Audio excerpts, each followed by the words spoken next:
വിഭജന ഭീതി ദിനാചരണത്തിന് സർവകലാശാലകളിൽ പരിപാടി നടത്തരുതെന്ന് വീണ്ടും ഉത്തരവിറക്കി പിണറായി സർക്കാർ. പരിപാടി മതസ്പർദ്ധ വളർത്തുമെന്നാണ് സർക്കാരിന്റെ വാദം. ഇത് സംബന്ധിച്ച് കോളേജ് പ്രിൻസിപ്പൽമാർക്ക് ഉന്നത വിദ്യാഭ്യാസ മന്ത്രിയുടെ ഉത്തരവും കൈമാറി.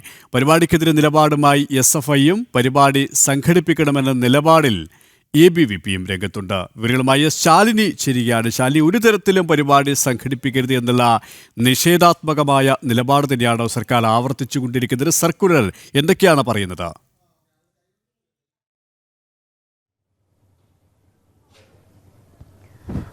KP, സ്വാതന്ത്ര്യദിനാഘോഷങ്ങൾക്ക്, അതായത് 79ാമത് സ്വാതന്ത്ര്യദിനാഘോഷങ്ങൾക്ക് ഇനി മണിക്കൂറുകൾ മാത്രമേ ദൂരമുള്ളൂ. അതിൻ്റെ ആഘോഷ ചടങ്ങുകൾ രാജ്യമെമ്പാടും നടക്കാൻ പോവുകയാണ്. അതിന് മുന്നോടിയായിട്ടൊക്കെയാണ് ഈ വിഭജന വിരുദ്ധ ദിനാചരണം രാജ്യവ്യാപകമായി നടത്താനും കേന്ദ്രം തീരുമാനിച്ചത്. കേന്ദ്ര ആഭ്യന്തരമന്ത്രിയാണ് കഴിഞ്ഞ 11ാം തീയതി എല്ലാ ഗവർണർമാർക്കും സംസ്ഥാന ഗവർണർമാർക്കും ഇതുമായി ബന്ധപ്പെട്ട നിർദ്ദേശം നൽകിയത്. പക്ഷേ ഈ നിർദ്ദേശം VC-മാർ മുഖേന കോളേജ് പ്രിൻസിപ്പൽമാർക്കും രജിസ്ട്രാർമാർക്കും മുൻപിലേക്ക് എത്തിയതോടുകൂടിയാണ് ഇത് വിവാദങ്ങൾക്ക് തുടക്കമിട്ടത്. ഇപ്പോൾ ഏറ്റവും ഒടുവിലായി ഈ പരിപാടി സംഘടിപ്പിക്കേണ്ട ഇന്നേ ദിവസം ഉന്നത വിദ്യാഭ്യാസ മന്ത്രി R. ബിന്ദു വീണ്ടും ഒരു ഉത്തരവ് ഇറക്കിയിരിക്കുകയാണ്. കോളേജ് പ്രിൻസിപ്പൽമാർക്കാണ് ഈ ഉത്തരവ് കൈമാറിയിട്ടുള്ളത്. ഈ പരിപാടി നടത്താൻ പാടില്ല എന്നുള്ളതാണ് വകുപ്പ് മന്ത്രി നൽകിയിട്ടുള്ള നിർദ്ദേശം. ഒപ്പം തന്നെ പരിപാടി മതസ്പർദ്ധ വളർത്തുന്നതാണ് എന്നുള്ളതാണ് മന്ത്രിയുടെ വിലയിരുത്തൽ. ഇന്നലെ ഉന്നത വിദ്യാഭ്യാസ മന്ത്രി മാധ്യമങ്ങളെ കണ്ടപ്പോഴും സമാനമായ രീതിയിലുള്ള പ്രതികരണങ്ങൾ നടത്തിയിരുന്നു. രാജ്യത്ത് എവിടെയൊക്കെ നടത്തിയാലും കേരളത്തിൽ കോളേജുകളിൽ ഇത്തരത്തിലൊരു പരിപാടി നടത്താൻ അനുവദിക്കില്ല, അത്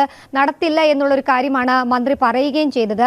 ഇതിന് മുന്നിൽ മന്ത്രിയുടെ ഒപ്പം ചേർന്നുകൊണ്ട് ഇടത് നേതാക്കന്മാരും ഒപ്പം തന്നെ ഇടത് വിദ്യാർത്ഥി പ്രസ്ഥാനമായ SFI അടക്കമുള്ളവരുണ്ട്. കോളേജുകളിൽ ഈ പരിപാടി നടത്തുകയാണെങ്കിൽ അത് തടയുമെന്നുള്ളതാണ് SFI സ്വീകരിച്ചിരിക്കുന്ന നിലപാട്. ഇന്നലെ ഈ പരിപാടി സംഘടിപ്പിക്കുമെന്ന് നിർദ്ദേശം നൽകിയ പരിപാടിയുമായി മുന്നോട്ട് പോകുമെന്ന് കോളേജുകളെ അറിയിച്ച കേരള സർവകലാശാല VC ഡോക്ടർ മോഹൻ കുന്നുമേൽ അടക്കമുള്ളവർക്കെതിരെ വലിയ രീതിയിലുള്ള പ്രതിഷേധങ്ങൾ SFI യൂണിവേഴ്സിറ്റിയിൽ നടത്തിയിരുന്നു. കൂടാതെ തന്നെ കണ്ണൂർ സർവകലാശാല, സാങ്കേതിക സർവകലാശാല അടക്കമുള്ള VC-മാരും ഈ പരിപാടി നടത്തുന്നതുമായി മുന്നോട്ട് പോകുന്ന ഒരു സാഹചര്യം കൂടിയുണ്ട്.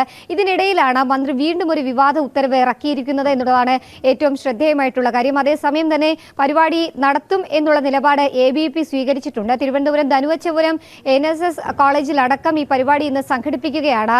രാവിലെ 11:00 കൂടിയാണ് കോളേജ് ക്യാമ്പസിനുള്ളിൽ വിഭജന ഭീതി ദിനാചരണം നടക്കാൻ പോകുന്നത്. വിഭജന കാലത്ത് എന്തൊക്കെ സംഭവ വികാസങ്ങളാണ് ഉണ്ടത്, എന്ത് പ്രത്യാഘാതങ്ങളാണ് രാജ്യം നേരിട്ടത് എന്നതടക്കമുള്ള കാര്യങ്ങൾ വിദ്യാർത്ഥികളെയും ഒപ്പം തന്നെ വളർന്നു വരുന്ന പുതുതലമുറയും അറിയിക്കുക എന്നത് ആണ് ഈ പരിപാടിയുമായി ബന്ധപ്പെട്ട് കേന്ദ്ര സർക്കാർ ഉദ്ദേശിക്കുകയും ചെയ്തത്. ഒരു ഭാഗത്ത് വിവാദങ്ങൾക്ക് കോപ്പുകൂട്ടാൻ മന്ത്രിയും ഒപ്പം തന്നെ ഇടത് സർക്കാരും ശ്രമിക്കുമ്പോൾ മറുഭാഗത്ത് ഈ പരിപാടിക്ക് നല്ല മൈലേജ് കിട്ടിയിട്ടുണ്ട് എന്നുള്ളതാണ് നമ്മൾ മനസ്സിലാക്കുന്നത്. പറഞ്ഞതുപോലെ തന്നെയാണ് ഈ വിഭജന കാലത്തെ മുറിവുകൾ പുതുതലമുറയെ മനസ്സിലാക്കി കൊടുക്കുക. എത്രത്തോളം സഹനം അനുഭവിച്ചിട്ടുണ്ട് നമ്മുടെ മുൻ തലമുറക്കാർ എന്ന് അവർ അറിയാനുള്ള ഒരു അവസരം കൂടിയാണ്. ആ അവസരമാണ് ഇത്തരത്തിലുള്ള നിഷേധാത്മക സമീപനത്തിലൂടെ സർക്കാർ നിഷേധിക്കുന്നത്.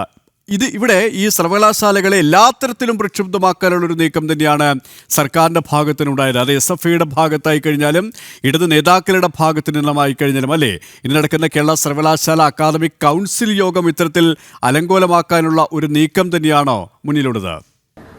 KP, തീർച്ചയായും അത് തന്നെയാണ്. കാരണം എന്തൊക്കെ പ്രത്യാഘാതങ്ങളാണ് ആ വിഭജന ദിവസങ്ങളിൽ നടന്നത്, രാജ്യം അനുഭവിച്ചത്, എന്തെല്ലാം മുറിവുകൾ ഉണ്ടായി എന്നതടക്കമുള്ള കാര്യങ്ങൾ വിദ്യാർത്ഥികൾക്കിടയിലും ഒപ്പം തന്നെ പുതുതലമുറയ്ക്കും പകർന്നു നൽകുക എന്നതൊരു ഉദ്ദേശം മാത്രം, നല്ല ഉദ്ദേശം മാത്രമാണ് കേന്ദ്ര സർക്കാർ ഈ ഒരു പരിപാടിയുമായി ബന്ധപ്പെട്ട് മുന്നോട്ട് വെച്ചത്. അതിനെയാണ് അലങ്കോലപ്പെടുത്താൻ, എല്ലാ കാലത്തും എന്ത് പരിപാടി നടത്തിയാലും അത് അലങ്കോലപ്പെടുത്താൻ മുന്നിൽ നിൽക്കുന്ന SFIയും KSUമാണ് സമാനമായി ഈ ഒരു പരിപാടിക്ക് മുൻപിലും അത് തടസ്സപ്പെടുത്താനായി നിലകൊള്ളുന്നത് എന്നുള്ളതാണ് ശ്രദ്ധേയമായിട്ടുള്ള കാര്യം. ഇന്നലെ നമ്മൾ കേരള സർവകലാശാല ആസ്ഥാനത്ത് കണ്ടതാണ്. സർവകലാശാലയുടെ VC കൂടിയായിട്ടുള്ള മോഹൻ കുന്നുമേലിന്റെ കോലമടക്കം കത്തിച്ച് SFI പ്രതിഷേധിക്കുന്ന ഒരു സാഹചര്യമുണ്ട്. ഇന്നും സമാനമായ പ്രതിഷേധങ്ങൾ സർവകലാശാല ആസ്ഥാനത്ത് നടക്കുമെന്നുള്ളതാണ് നമ്മൾ മനസ്സിലാക്കുന്നത്. രാവിലെ 10 മണിയോടുകൂടി അക്കാഡമിക് കൗൺസിൽ യോഗം ചേരുകയാണ്. എല്ലാ സർവകലാശാലകളിലും ചേരുന്നതിന് സമാനമായ രീതിയിൽ അക്കാഡമിക് കൗൺസിൽ യോഗം ഇന്ന് ചേരുന്നുണ്ട്. 110 കൗൺസിൽ അംഗങ്ങളാണ് ഈ യോഗത്തിൽ ഇന്ന് പങ്കെടുക്കാൻ പോകുന്നത്.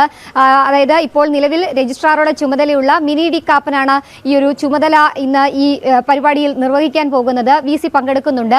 ഈ പരിപാടിക്ക് എത്തുമ്പോൾ VCയെ തടയുക, ഒപ്പം തന്നെ മിനി കാപ്പനെയും തടയുക, എന്നിട്ട് ഈ പരിപാടി പ്രക്ഷുബ്ധമാക്കുക, ഒപ്പം തന്നെ യോഗം അലങ്കോലമാക്കുക എന്നൊരു ലക്ഷ്യമാണിപ്പോൾ SFIയും ഇടത് പ്രതിനിധികളും മുന്നോട്ട് വെച്ചിരിക്കുന്നത് എന്നുള്ളതാണ് നമ്മൾ മനസ്സിലാക്കുന്നത്. ഇടത് സിൻഡിക്കേറ്റ് അംഗങ്ങളും ഇടത് നേതാക്കന്മാരും അത്തരത്തിലുള്ള ചില നീക്കങ്ങൾ ആരംഭിച്ചിട്ടുണ്ട് എന്ന് നമ്മൾ മനസ്സിലാക്കുന്നു. 10 മണിക്ക് ശേഷം വിവിധ കോളേജുകളിൽ ഈ പരിപാടി സംഘടിപ്പിക്കുമ്പോൾ സമാനമായി കേരള സർവകലാശാല ആസ്ഥാനത്ത് പ്രതിഷേധങ്ങളും പ്രകടനങ്ങളും, ഒപ്പം തന്നെ സമാധാനപരമായി വിദ്യാർത്ഥികളുടെ കാര്യങ്ങൾ പഠിക്കാനും, ഒപ്പം തന്നെ വിദ്യാർത്ഥികൾക്ക് എന്തൊക്കെയാണ് ഇനി വരുന്ന ദിവസങ്ങളിൽ നടപ്പിലാക്കേണ്ടത് അടക്കമുള്ള അക്കാഡമിക് സംബന്ധിച്ചിട്ടുള്ള അജണ്ട വെച്ചുകൊണ്ടുള്ള യോഗം ചേരുമ്പോൾ ആ യോഗം അടക്കം അലങ്കോലപ്പെടുത്താൻ, അതും ഈ ഒരു വിഭജന ഭീതി ദിനാചരണത്തിന്റെ പേര് പറഞ്ഞ് അലങ്കോലപ്പെടുത്താനാണ് ഇടത് നേതാക്കൾ ശ്രമിക്കുന്നത്. എന്തായാലും രാവിലെ കേരള സർവകലാശാല ആസ്ഥാനം പ്രക്ഷുബ്ധമാകും, വലിയ രീതിയിലുള്ള പ്രതിഷേധങ്ങൾക്ക് വഴിവെക്കുമെന്നുള്ളതാണ് നമ്മൾ മനസ്സിലാക്കുന്നത് ഈ ഘട്ടത്തിൽ. KP.